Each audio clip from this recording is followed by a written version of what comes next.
തൃപ്പൂണിത്തുറയിലെ അത്തനഗറിൽ നിന്ന് സ്മിത ഹരിദാസ് ചേരുന്നു. സ്മിത, ഈ രാജഭരണകാലത്ത് കൊച്ചി രാജാക്കന്മാർ സർവ്വസന്നാഹത്തോടും കൂടി ചിങ്ങത്തിലെ അത്തത്തിന് നടത്തിയിരുന്ന ആഘോഷയാത്ര അതിപ്പോൾ കൂടുതൽ ജനകീയമായിരിക്കുന്നു. ജനകീയമായ കലാരൂപങ്ങൾ അവിടെ അവതരിപ്പിക്കപ്പെടുന്നു. ഒരു മിനി കേരളം തന്നെ നമുക്കവിടെ കാണാനാകുന്നു. ഇന്നത്തെ ഒരു പരിപാടികൾ എന്തൊക്കെയാണ്? ഈ ചെണ്ടമേളം, കോൽക്കളി, പുലികളി, കുമ്മാട്ടിക്കളി, ഇങ്ങനെ പലതരത്തിലുള്ള കലാരൂപങ്ങൾ കലാകാരന്മാർ അവിടെ തയ്യാറാകുന്നുണ്ടല്ലോ.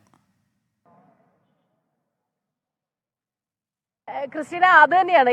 ഓരോ വർഷവും ഈ അത്തച്ചമയത്തിന് നമ്മളിങ്ങനെ ഇത്തവണ എന്തായിരിക്കും ഒരു എന്തെങ്കിലുമൊക്കെ ആയിട്ട് വ്യത്യസ്തമായ കൂടുതൽ പുതുമകളോടുകൂടി തന്നെയാണ് ഓരോ കലാരൂപങ്ങളും അവതരിപ്പിക്കപ്പെടുക. അത് ഈ പറഞ്ഞ പോലെ ചെറിയ രീതിയിലൊരു മത്സരം, അത് വളരെ ആരോഗ്യകരമായ ഒരു മത്സരമാണെങ്കിൽ പോലും അത് നമുക്ക് വളരെ കൗതുകമാണ്. ഓരോ വർഷവും ഓരോ കാലത്തുണ്ടാകുന്ന ചിലപ്പോൾ ചില കലാരൂപങ്ങൾ വളരെ പെട്ടെന്ന് തന്നെ, ഇപ്പോൾ ആണെങ്കിൽ ഈ സോഷ്യൽ മീഡിയയുടെ ഒക്കെ ഒരു കാലത്ത് വളരെ ട്രെൻഡിങ് ആയിട്ടുള്ള ചില കലാരൂപങ്ങൾ ഉണ്ടെങ്കിൽ അതുകൂടി ചേർക്കാൻ ശ്രമിക്കുന്നു. പാട്ടുകൾ, നാടൻ പാട്ടുകളൊക്കെ അക്കാലത്ത് കൂടുതൽ പേർ കണ്ട അല്ലെങ്കിൽ കൂടുതൽ പേർ കേട്ട അങ്ങനെ പ്രചാരത്തിലുള്ള സാധനങ്ങൾ കൊണ്ടുവന്നിട്ട് അത് ഈ കലാരൂപങ്ങളിലേക്ക് കൂടുതലായിട്ട് കൊണ്ടുവരാൻ ശ്രമിക്കുന്നു. അങ്ങനെ ഏറ്റവും പുതുമയോടുകൂടി, പക്ഷെ പുലിക്കളി തുടങ്ങിയ കലാരൂപങ്ങളൊക്കെ തന്നെ എല്ലാ തവണയും ഉണ്ടാകും. അതുപോലെ കാവടി ഉണ്ടാകും, തെയ്യം, തിറ, അതുപോലുള്ള രൂപങ്ങൾ, ദേവീദേവന്മാരുടെ, അതുപോലെ ദശാവതാരം, അങ്ങനെ ഒരു വശത്ത് ആ രീതിയിലുള്ള എല്ലാം ഉണ്ടാവും. അതോടൊപ്പം തന്നെ സാധാരണ ഉണ്ടാകുന്ന ആചാരങ്ങൾക്കനുസരിച്ച് ഉണ്ടാകുന്ന അത്തരം കലാരൂപങ്ങൾ കൂടാതെ പല രീതിയിലുള്ള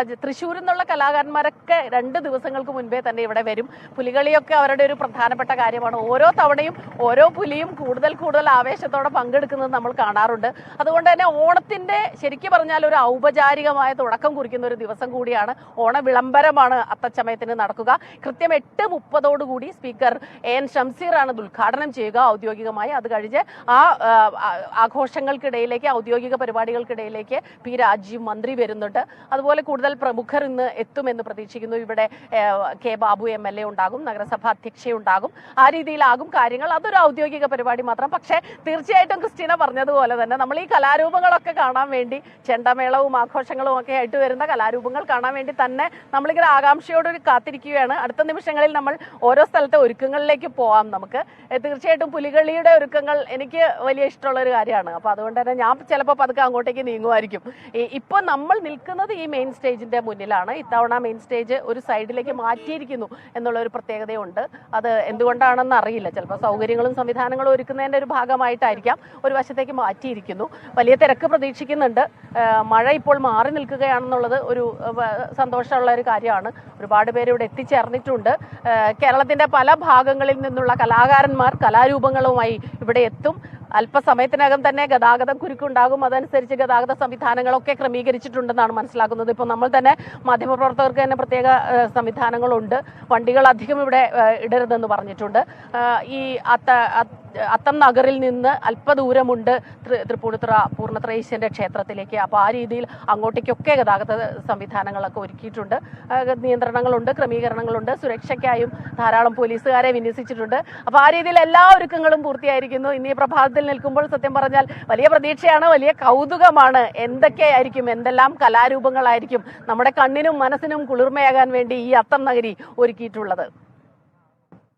സ്മിത, അതുപോലെ തന്നെ പൂർണ്ണമായും ഹരിത പ്രോട്ടോകോൾ പാലിച്ചുകൊണ്ടുള്ള ഒരു അത്തച്ചമയ ഘോഷയാത്രയാണ് ഇത്തവണ നടക്കാൻ പോകുന്നത്. പ്ലാസ്റ്റിക് കുപ്പികളില്ല, ഫ്ലെക്സ് ബോർഡുകളില്ല, അതേപോലെ തന്നെ നിരീക്ഷണ ക്യാമറകൾ അവിടെയുണ്ട്.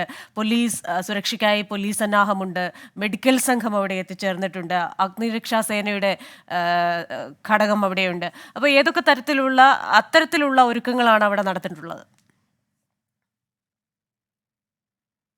ഈ കഴിഞ്ഞ വർഷവും ഇങ്ങനെ തന്നെയായിരുന്നു ക്രിസ്റ്റീന. ഇവിടുത്തെ ഒരു പ്രത്യേകത അത് തന്നെ. ഇത്രയും തിരക്കുള്ള ഒരു നഗരമാണെങ്കിൽ പോലും ഇത്രയും ആളുകൾ ഇന്ന് ഇവിടേക്ക് ഒഴുകി എത്തുന്നു എങ്കിലും ഈ ഹരിത പ്രോട്ടോകോൾ പാലിക്കാൻ വേണ്ടി പ്രത്യേക സംവിധാനം തന്നെ അവർ എല്ലാ തവണയും ഒരുക്കാറുണ്ട്. ഇത്തവണയും അത് അങ്ങനെ തന്നെയാണ്. പ്ലാസ്റ്റിക് ഒന്നും തന്നെ കൊണ്ടുവരാൻ പാടില്ല. ഇനി അഥവാ കൊണ്ടുവന്നാൽ തന്നെ അത് റീസൈക്കിൾ ചെയ്ത് ഉപയോഗിക്കാനുള്ള സംവിധാനങ്ങളുണ്ട്. അതൊക്കെ നമുക്ക് കുറച്ച് അപ്പുറത്തേക്ക് മാറിയാണ്, അങ്ങോട്ടേക്ക് പതുക്കെ നമുക്ക് അങ്ങോട്ടേക്ക് പോകാം.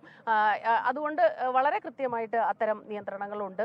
കടലാസ് സാധനങ്ങൾ കൊണ്ടുവന്നാൽ തന്നെ അത് ഇടാനൊക്കെ ഒരു വോളണ്ടിയേഴ്സ് കഴിഞ്ഞ പ്രാവശ്യം നമ്മൾ കണ്ടതാണ്, നിറയെ വോളണ്ടിയേഴ്സ് ഉണ്ടാവും. അത് തന്നെ എനിക്ക് തോന്നുന്ന ഒരു പ്രത്യേകതയാണ്. കാരണം ഈ ഔദ്യോഗികമായി നമ്മളൊരു തൊഴിൽ ചെയ്യുന്നു എന്നതിനപ്പുറത്തേക്ക് ഒരു അവരുടെ ഒരു സാമൂഹ്യ പ്രതിബദ്ധത എന്നുള്ള രീതിയിൽ, അല്ലെങ്കിൽ പ്രകൃതിയോടുള്ള ആ ഒരു സ്നേഹവും താതാത്മ്യം പ്രാപിക്കുന്നതിന്റെ ഭാഗമായിട്ട് ഈ ഹരിത ചട്ടം അത് കൃത്യമായി പാലിക്കാൻ എല്ലാവരും ശ്രദ്ധിക്കുന്നുണ്ട്. അതിനേക്കാളൊക്കെ ഉപരി ഈ നിറങ്ങളുടെ ഒരു ആഘോഷം കൂടിയാണ്. ഈ ശരിക്കും ഒരു വീടിന്റെ മുന്നിൽ നിറയുന്ന പല വർണ്ണ പൂക്കൾ കൊണ്ട് നിറയുന്ന അത്തപ്പൂക്കൾ. തൃപ്പൂണിത്തുറ തയ്യാറാണ് അത്തച്ചമയ ഘോഷയാത്രയ്ക്ക്. എല്ലാവിധത്തിലുള്ള ഒരുക്കങ്ങളും സുരക്ഷാ സൗകര്യങ്ങളും ഗതാഗത നിയന്ത്രണങ്ങളും ഒക്കെ അവിടെ ഏർപ്പെടുത്തിയിട്ടുണ്ട്. ഹരിതചട്ടങ്ങൾ പാലിച്ചുകൊണ്ട് ഫ്ലെക്സുകളില്ലാതെ പ്ലാസ്റ്റിക് കുപ്പികളൊന്നുമില്ലാത്ത ഒരു അത്തച്ചമയ ആഘോഷമാണ്.